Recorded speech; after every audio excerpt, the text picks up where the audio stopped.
Episode 5 के शुरू में ली होश में आ जाता है और उठकर कहता है, ये तो बहुत दर्द हो रहा है। शुक्र है मैंने अपना डिफेंसिव आर्मर पहना हुआ था जो मेरे टीचर ने मुझे दिया था, वरना अभी मैं अपनी जान से हाथ धो बैठता। इसके बाद हम देखते हैं कि Ming light recovery magic use करके सबको हील कर देता है, लेकिन निराश होते हुए कहता है कि काश मेरा रिल्म ज़्यादा होता ताकि मैं तुम सबको अच्छे तरीके से हील कर पाता। मिंग की ये बात सुनकर लिली कहती है, बिल्कुल, तुम्हें जल्द से जल्द अपनी कल्टीवेशन को बढ़ाना होगा। मिंग जवाब देते हुए कहता है, मैं अपनी पूरी कोशिश करूँगा। इसके बाद अंधेरा हो जाता है और सब एक केव में चले जाते हैं। नेक्स्ट सीन में हमें ये दिखाया जाता है कि सब रात गुजारने के लिए केव में रुके होते हैं। तभी ली कहता है कि फाइनली मैंने अपना टास्क कंप्लीट कर लिया है। जब हम अकेडमी वापस जाएंगे तो सब रिवार्ड को आपस में बांट लेंगे। मैं इंस्ट्रक्टर को कहूँगा कि वो तुम सबको रिवार्ड भी दे। ये बात सुनकर मिंग लालच में कुछ कहने लगता है तो ली उसे कहता है कि तुम्हें कोई रिवार्ड नहीं मिलेगा। इसे सुनकर मिंग कहता है क्यों, और इसका रिप्लाई लिली देते हुए कहती है कि सबसे पहले फाइट से भागने वाले तुम ही थे, तुम्हें अपनी हिम्मत पर काम करना चाहिए। और मिंग कहता है कि मैं मॉन्स्टर से खुद लड़ना चाहता हूँ, लेकिन मेरे पास कोई अटैक स्पेल नहीं है जिससे मॉन्स्टर को मैं हरा सकूँ। अब ली मैजिक स्टोन को अपनी मैजिक रिंग में स्टोर करने के बाद कहता है कि जब हम एकेडमी वापस जाएंगे तो मैं थर्ड रिल्म ब्रेक थ्रो में तुम्हारी मदद करूँगा। ये सुनकर मिंग बहुत खुश होता है और ली को गले लगाने लगता है। ऐसे ही मस्ती मजाक में इनकी रात गुजर जाती है। नेक्स्ट डे सभी केव से बाहर आ जाते हैं और जंगल में घूमने लगते हैं। इसके साथ अपनी ज़रूरत का सामान भी इकट्ठा करते रहते हैं और ऐसे ही करते करते डे बाय डे इनके 7 डेज़ कंप्लीट हो जाते हैं। फिर हम देखते हैं कि सभी एक साथ बैठकर जंगल में आराम कर रहे होते हैं। तभी मिंग कहता है, बॉस 7 डेज़ कंप्लीट होने वाले हैं, हमें एकेडमी वापस जाने की तैयारी स्टार्ट कर देनी चाहिए। ये सुनकर मिंग सोचता है 7 डेज़ कंप्लीट होने वाले हैं, लेकिन मुझे अभी तक 5 कलर फ्लावर नहीं मिला। अचानक ही इन्हें कुछ वेव्स महसूस होती हैं और ये चौकन्ने हो जाते हैं। ये वेव्स महसूस करके ली का डियर ली के पास आकर कहता है, बॉस जल्दी से मेरे साथ है। और ये कहकर डियर जंगल की तरफ भाग जाता है।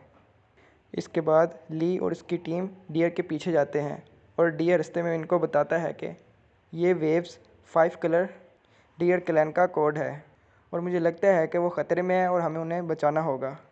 कुछ देर बाद इन्हें एक 5 कलर डियर दिखाई देता है जिन्हें डेमंस ने घेर रखा होता है और इन्हें पकड़ने की कोशिश कर रहे होते हैं। इस सीन को मिंग देखकर बहुत हैरान हो जाता है और जैसे ही कुछ कहने लगता है तो ली जल्दी से इसके मुंह पर हाथ रख लेता है और इसको और बाकियों को खामोश रहने का कहता है।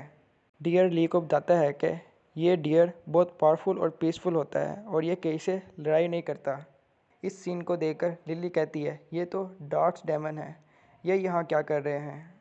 सीनियर लैंग ली को बताते हैं कि ये डार्क्स डेमन हमारे एनिमी हैं। ली का डियर ली से कहता है, बॉस हमें लाजमी तौर पर इस 5 कलर डियर को बचाना होगा। जिसे सुनकर ली कहता है कि बिल्कुल, पहले हमें सिचुएशन को देखना होगा ताकि हम बाद में मुश्किल में ना फंस जाएं।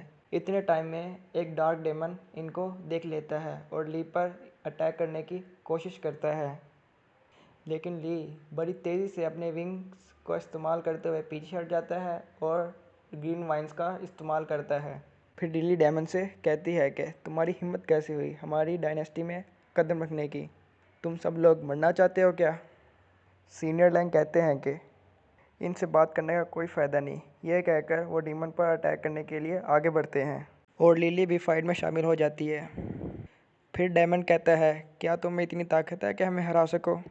यह कहकर डेमन अपने साथियों को इनके साथ लड़ने के लिए कहता है और इनके दरमियान एक ज़बरदस्त फाइट स्टार्ट हो जाती है। इसके बाद डेमन्स का बॉस कहता है कि ये डियर गॉड हमने ढूंढा है, मुझे नहीं मालूम कि तुम यहाँ क्या कर रहे हो और यहाँ कैसे आए, लेकिन तुम लोग मुझे ये डियर ले जाने से नहीं रोक सकते।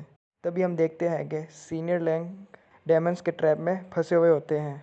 इस ट्रैप को लिली देखकर कहती है कि ये तो डार्क मैजिक का यूज़ कर रहे हैं और मिंग से कहती है कि जल्दी से लाइट मैजिक का यूज़ करो और इस डार्क मैजिक को ख़त्म कर दो।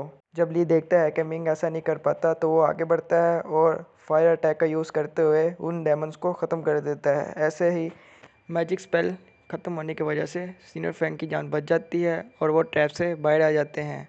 ली को ऐसा करते देखकर लिली बहुत खुश हो जाती है और अब डीमन का बॉस इनसे कहता है कि तुम लोग मुझे किसी एकेडमी के जीनियस लगते हो। ये सुनकर उनमें से एक डेमन कहता है कि चलो देखते हैं कि ये मैजिकल जीनियस कितने ताकतवर हैं। इससे हमें ये भी पता चल जाएगा कि हमारी कॉम्बैट पावर कितनी है। और ये कहते हुए दोनों डेमन्स इन पर अटैक करने के लिए आगे बढ़ते हैं। मिंग भी इन डेमन्स के साथ फाइट करने के लिए आगे बढ़ता है। तभी हम देखते हैं कि इसका बीस्ट बीच में ही रुक जाता है और कहता है तुम्हारी तो कल्टीवेशन भी बहुत लो है, तुम कोई पावरफुल अटैक भी नहीं जानते जिससे तुम इन डेमन्स को हरा सको। जिसे सुनकर मिंग कहता है तुम ठीक कह रहे हो, हमें पीछे रोककर इस फाइट को देखना चाहिए। इतने में ही लिंग मैजिक विंग के ज़रिए इसके पास आता है और कहता है बिल्कुल तुम्हें फाइट नहीं करनी चाहिए बल्कि तुम्हें अपने आप को प्रोटेक्ट करना चाहिए, फाइट्स को हम संभाल लेंगे। ये कहकर ली डेमन्स को हराने के लिए आगे बढ़ता है। तभी रिंग ली को बताती है कि इन डेमन्स की वीकनेस फायर अटैक है और तुम्हें फायर अटैक के ज़रिए इनको हराना होगा।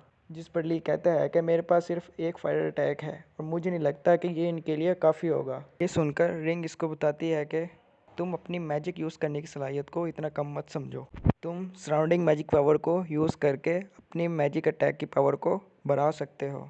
ऐसा करने के लिए तुम्हें फुली कॉन्सेंट्रेट करना होगा और नेचर की पावर यूज़ करनी होगी। और ये सुनकर ली कॉन्सेंट्रेट करने लगता है और थोड़ी देर बाद ली की पावर काफ़ी ज़्यादा बढ़ जाती है। नेचर की पावर यूज़ करने की वजह से ली का फायर अटैक बहुत ही ताकतवर बन जाता है जिसे वो बाकी दो डेमन्स पर यूज़ करता है और वो दोनों डेमन्स को आसानी से हरा देता है। लेकिन इसके मुकाबले में डेमन का बॉस एक स्नेक टाइप अटैक यूज़ करता है जो ली के फायर अटैक को फुली नलीफाई कर देता है। ये देखकर ली बहुत हैरान हो जाता है।